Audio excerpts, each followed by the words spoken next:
Perseteruan pesulap merah versus Gus Samsudin kini memasuki babak baru. Kita kesampingkan perselisihan Gus Samsudin dengan si pesulap merah. Kali ini berlanjut ke soal permasalahan Gus Samsudin dengan Dr. Richard. Dalam memenuhi undangan Gus Samsudin ke Prokes Dr. Richard beberapa hari yang lalu, Gus Samsudin dan Dr. Richard malah menimbulkan permusuhan di kedua belah pihak. Dalam unggahan di media sosial, keduanya tampak saling menjatuhkan atau lebih tepatnya perang dingin.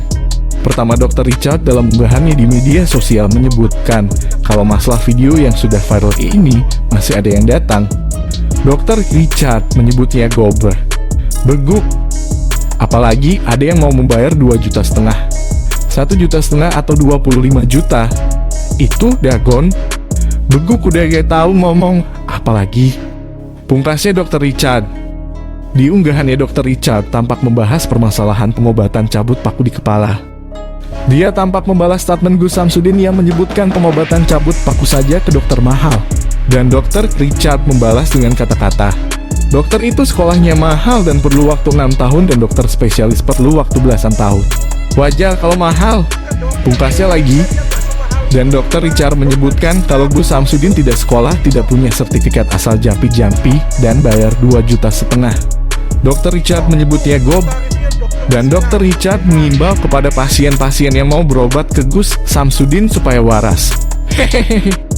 Karena dokter aja dia semahal itu, apalagi kelas ke Singapura. Ini dukun kos mahal itu dan tarifnya dokter Singapura kan aneh, tuturnya. Dan Gus Samsudin pun tampak tidak mau kalah. Dalam statementnya si Dr. Richard, tampak Gus Samsudin membalas dalam unggahan di videonya kalau dia tidak mau menerima pemberian uang dari Dr. Richard yang hanya sebesar Rp1.500.000.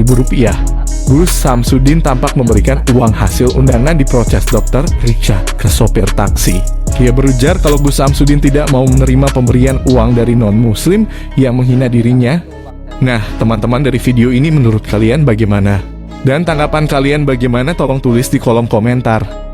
Apakah pemberian Dr. Richard cuma sedikit tidak sesuai apa yang biasa Gus Samsudin terima dalam menerima pasien? Gus Samsudin saja bisa menerima minimal 1,5 juta dalam menangani pasien. Atau karena Gus Samsudin benci sama Dr. Richard?